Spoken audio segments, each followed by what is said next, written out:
Well,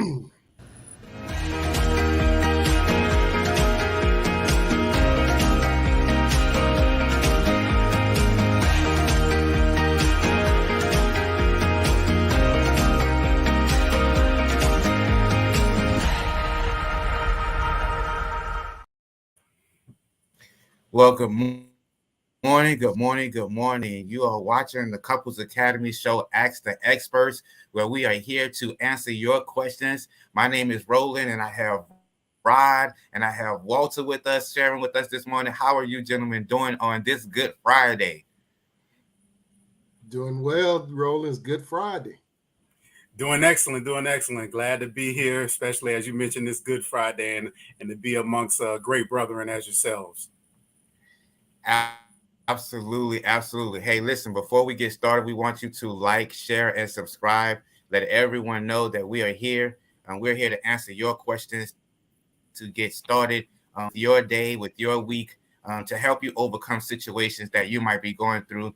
That's why we're here. That's why we have this platform, and we want you to take full advantage of it. Hey, listen, you're watching Ask the Experts. Make sure you come in, ask your questions so that we can give you comprehensive answers.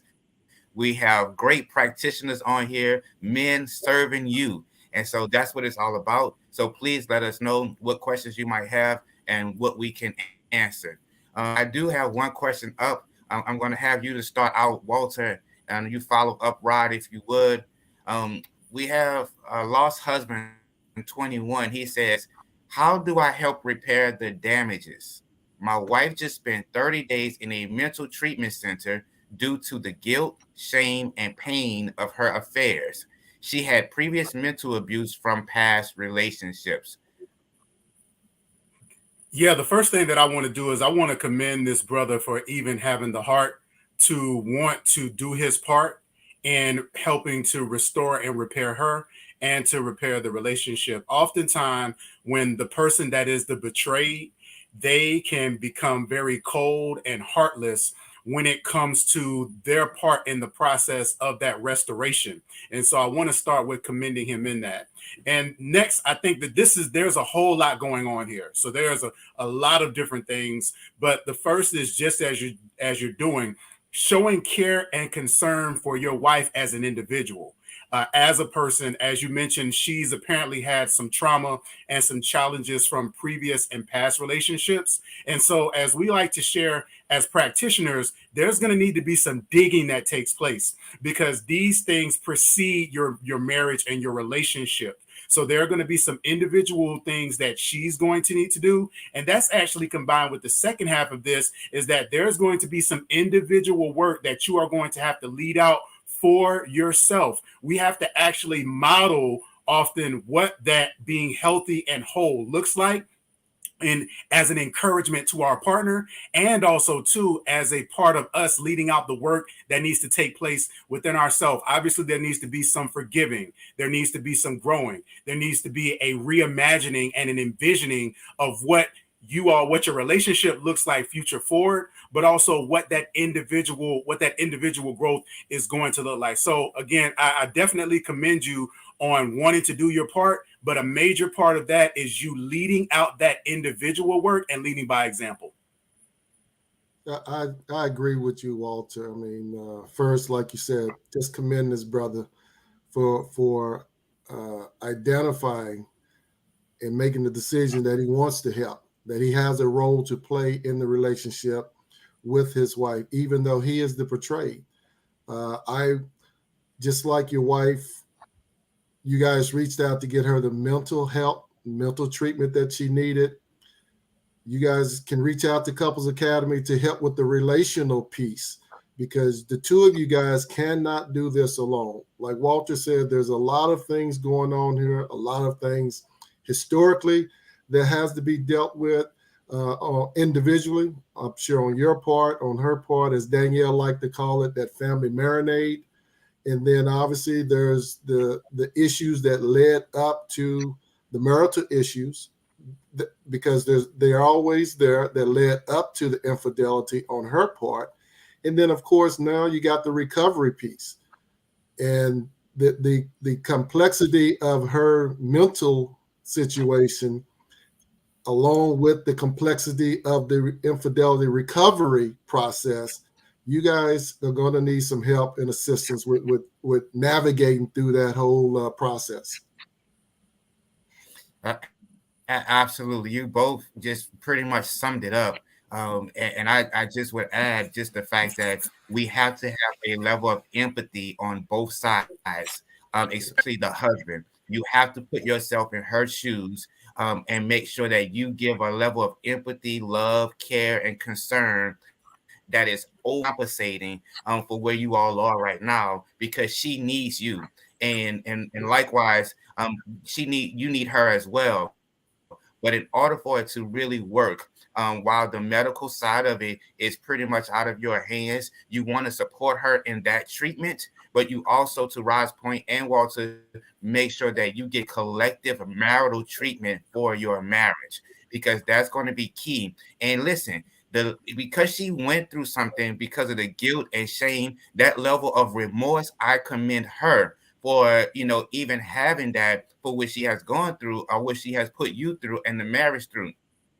So don't take that for granted. While it was an extreme medical issue, or extreme thing that forced her to have medical issues, we don't want to take lightly or for granted the fact that she felt it that much of what she did, to have gone through that, to that extreme. So I want to commend both you all, but I also want to encourage you strongly to get the help that you need, both medically and also maritally. Okay. I see he came back, and he said, I was lost because it happened during the death of my grandmother, which caused me to withhold affection, which I thought was protecting her. And so oftentimes we do what we think is the right thing to do in difficult situations. And the fact that it showed up during a time when you were already going through the loss of a loved one only heightens the response one way or the other. And so again, the compound complexity of the situation really is going to need some attention, some professional attention, some medical attention, and you need to get the help. This is not something you can do on your own. This is not something that's just going to go by, but you really need to let someone tap into everything that you're going through and everything that has happened to both of you all during this time. Do you guys want to follow up with anything? Yeah, Roland, I wanted to chime in too, because I think that that last quote also speaks to something that we, especially as men, have to be very cognizant and aware of, is that when we are dealing with our own individual issues and trauma, when we're stressed, when we're walking through something, part of the perception or the mandate that we feel has been placed upon us, right, is that we have to be strong, and we have to hold the family together, and you got to man up. You got to deal with these things. Be strong for your family. You got to put on a tough face. And there is some truth to that, because there's a part of being resilient that absolutely is important.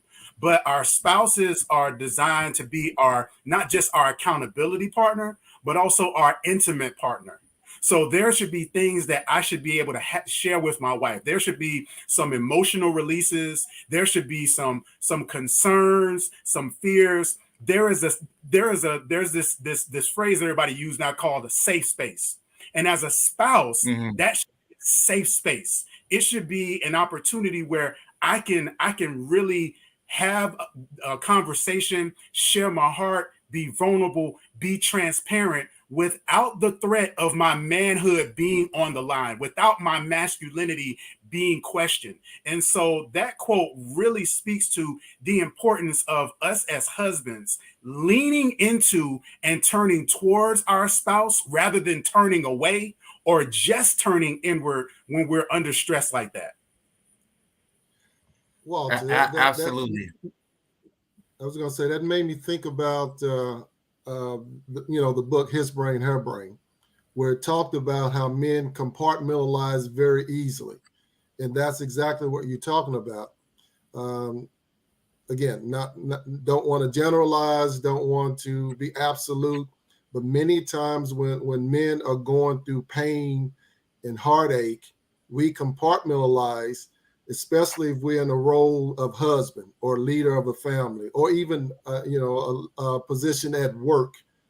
We compartmentalize that pain and that hurt, and we put on a different mask as we go through the other aspects of our life. But that pain and that hurt is still there, and until we address that, then we're going to be stuck.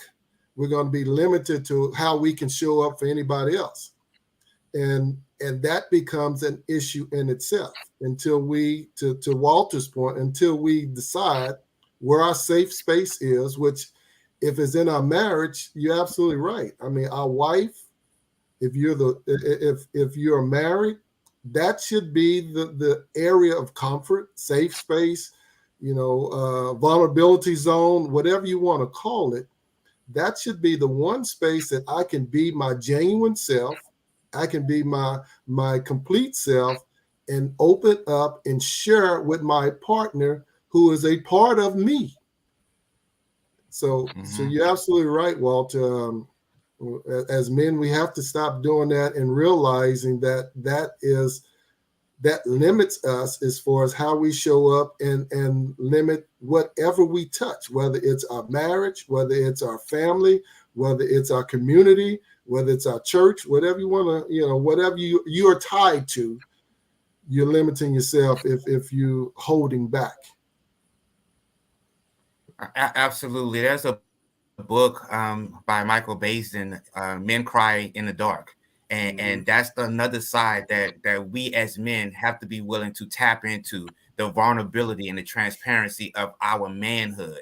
And it doesn't make us any less of a man to cry in the dark, or to have the feeling so strong for ourselves and for our spouses and for our marriage that we don't go the extra mile. So while we have to be the protector, while we have to be strong, we also have that side of us that is a real thing. It's a natural thing. And so we have to be able to tap into that as well. Hey, listen, you're watching the Couples Academy show, Ask the Experts, on this Good Friday. We're going to go to a quick commercial break, and we will be right back.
Welcome back. Welcome back. You're watching the Couples Academy show, Ask the Experts. Listen, Last Chance Weekend is coming up soon. You still have time to get help for your marriage, the marriage that you want, the marriage that you need, a transformational experience for you and your spouse. Please call us, get signed up.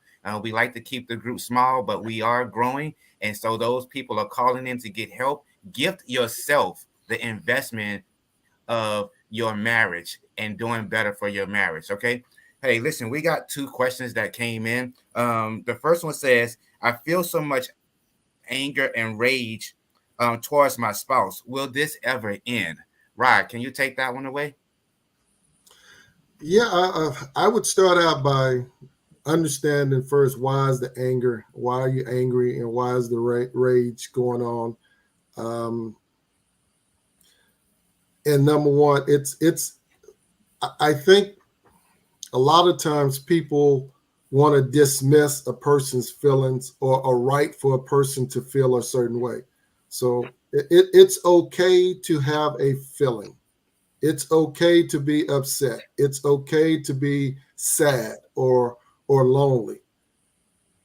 Now, flip that though. Don't stay stuck there. That shouldn't dictate or determine your action that you're going to take. If you're upset and you're have rage towards your spouse, then I would say first, you never have a conversation when you're in your feelings. As we say, don't talk about your feelings when you're in your feelings.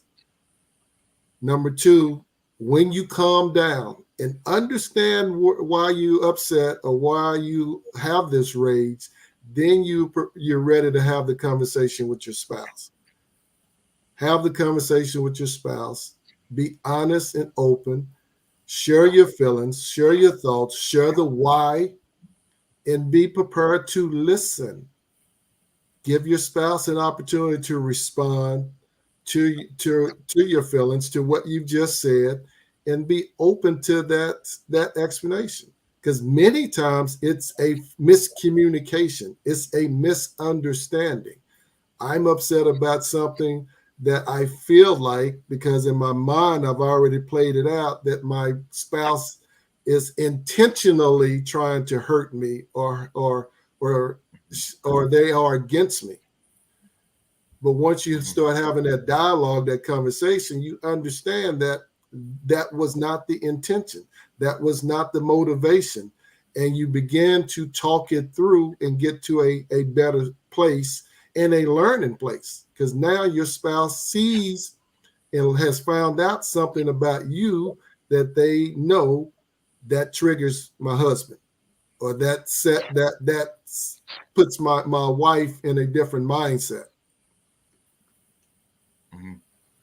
Absolutely. And one of the other things that we don't realize, we always talk about our words. Like if I say something, I can't take it back. But likewise with our actions as well, we have to consider when we go into rage, when we have these emotions that boil over and we do things, some things we can't take back. And we have to consider the fact that if I do something harmful, if I do something to hurt myself while I'm in rage, if I do something to hurt my spouse while I'm in rage, you can't take it back. So you can actually cause more damage by being enraged, because you have these emotions that have boiled over than you would if you just pause for a minute, is just stop for a minute, settle your spirit, settle your emotions, and then be able to go and have a conversation. So we have to think about everything, the totality of our actions when we're doing these things. So can you get over the emotions and being enraged? Absolutely. We just have to learn how to fall back sometimes. We have to learn how to press pause on where we are in that moment, so that way we don't do anything to cause damage or harm to ourselves or to our spouses, because once it happens, we can't take it away. Okay, Yeah. so I hope that helped. um that person. Walter, I have this question for you. It says, my husband cheated because I cheated early on in our relationship. He feels justified in his decision to cheat also. How can I get him to understand I am hurting as well and we both need help? Yeah, so what we have is basically a retaliation infidelity or a retaliation affair. And what's important to remember in that is that the majority of those situations happen because the person is hurting. And so the premise of it is you hurt me, and so I want to hurt you back. So this is not necessarily about self-fulfillment on his part. This is about him trying to hurt and inflict the same pain upon you that he is currently feeling. And so understanding that is really important in setting the foundation for coming together and having a conversation about what do we need to do in order to move forward. So rather than arguing about who hurt who the most, which is really what it ends up getting into.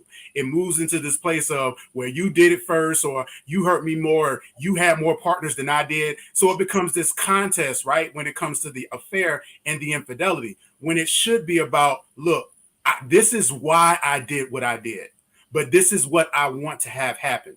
This is how I want to move forward. I want you to be the one that I live my life with and grow old with. Now, how can we make that happen? And again, that's what Couples Academy is actually here for. Roland talked about Last Chance Weekend, and I tell you, it is an absolutely transformational experience. And part of the reason is because it is so comprehensive.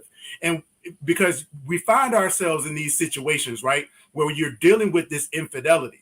But most of the time, there are things that have happened along the way to get to that point. But if you look even further back than that, what was it that initially brought you together from the very beginning? Why did you get married? Mhm. Why did you all choose one another? So again, part of that is really going all the way back and thinking about those things and really sorting through so that you can come together and feel and really come to a consensus on the type of future that you want to build with your spouse. But you got to get out of this position of he hurt me, I hurt him, now he hurt me, and now it's this contest to see who hurt each other the most. Yeah. What you say, Rod? No, I was just saying. I mean, Walter's 100, or I'm gonna change that. 1,000% correct. 100%. I mean, it's Absolutely, man. You hit it spot on. yeah. You absolutely hit it spot on, and it makes so much perfect sense. So now it becomes a competition of affair partners, or who had the most affairs and why.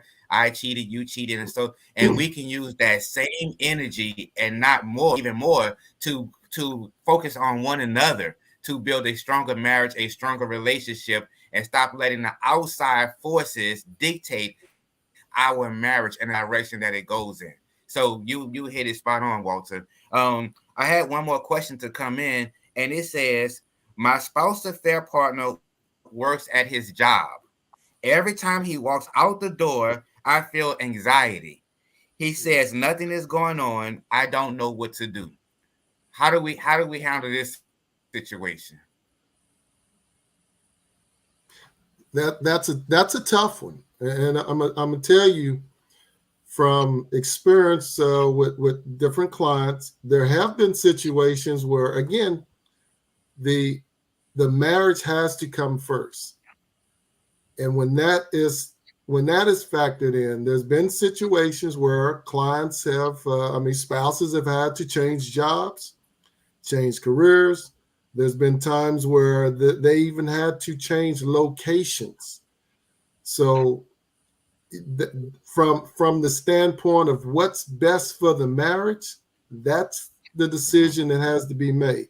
Now, I know some people are like, well, I'm on a good job, I make good money, I'm in control of myself. Regardless of that, if that spouse is sitting at home or sitting at her job, wondering what her husband is doing because of the affair partner working with her husband, that's going to create undue stress. That's going to create undue anxiety, even if you guys are talking about it, working through it, getting assistance on it. That's one of those triggers that has to be dealt with direct and in a hurry.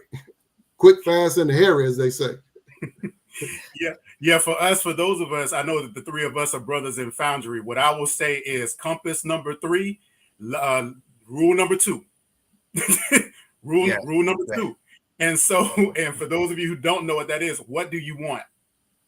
And so, and if you want your marriage, if you want your relationship, if you want your spouse, then the question becomes, are you willing to do whatever it takes to save and maintain your marriage? Are you willing to do whatever it takes to save and maintain your family? Are you willing to do everything that it takes to maintain and save your spouse? And only you can answer that question. And so, well, as Rod mentioned, that's a decision that you have to make. And so we're not telling you to quit your job. Yeah. But what we will say is that spouses are hard to find. You can get a job, you can get a new job, you can get a new house, you can move to a different place in space. But I tell you, in situations like this, it really challenges you to analyze and be critical of your priorities, Yeah. and to really refine your perspective. And as Rob mentioned, we've had a number of clients that have been in situations like that. We've had clients change states, change cities, change house, change churches because of what was needed in order to save and preserve their marriage and their families. Hey, listen, the bottom line is sometimes you have to pack light and move swift. You have to get your stuff and you have to clock out and you have to make the right decision for your spouse and for your marriage. There is no job, there is no amount of money that should be able to put you in a position to keep your spouse in anxiety unnecessarily. And so, yes, you hit them all on the head, Walter, but sometimes, like myself, you might have to change your whole profession. And I was willing to do that to make sure that my wife had the peace, the reassurance, and she saw that my willingness to learn, my willingness to accept change, my willingness to put in time, money, and effort, gentlemen, was at a 10. And I did not have a problem doing that.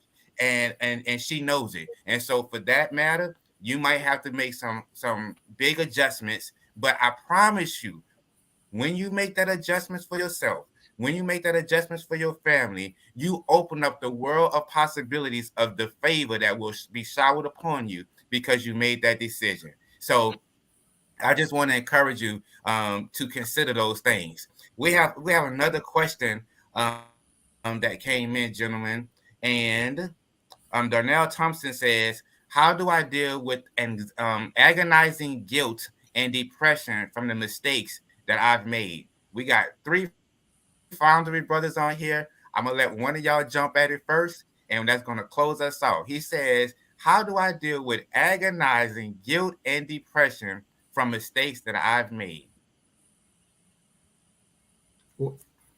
One phrase: own up to it. Look in the mirror, be truthful and honest to yourself, and then if you feel like you can't do it by yourself, Foundry. What you Mic say, drop. Walter? Mic drop. That's it. No, I mean that's it. And the bottom line is, you may have done those things, but is that who you want to be? And part of the agonizing, right, is the realization that, am I what these decisions are reflecting of me? Like, is this who I am? And to Rod's point, the answer may be yes, but you can't stay there. You can, but if you stay there, then you will continue to stay in that perpetual cycle of bad decisions, guilt, and also mistakes. But if you want to move and if you want to change, change is possible. You do not have to stay the same. The old man and old things can pass away, and you can move on and be somebody new. Yeah. Know that. Absolutely, absolutely, absolutely. Foundry, foundry, foundry. Once we do that mirror assessment of ourselves and look at ourselves and know that we can do better, we want better, and we're going to go get better, that changes the whole game. And we can be the best version of ourselves if we choose to. So, hey, listen, you're watching the Couples Academy show, Ask the Experts, on this Good Friday. We hope you all have a great resurrection weekend. We love you, and we will see you next week. Hey family, Hassani and Danielle here, and I want to tell you about the Phoenix Awards Gala happening on October 7th, 2023. Couples Academy is hosting its first annual Phoenix Awards Gala, a celebration of perseverance, patience, and persistence, focused on couples who have endured and overcome significant hardships in their marriages. Nominees of this prestigious award will have come to the brink of destruction in their marriage without giving up, and are living a testimony to what is possible when two stand as one. This is no ordinary gala. We are honoring 5 of the most resilient couples across the U.S. and abroad. And here's the most exciting part. You get to pick our nominees. And there's more.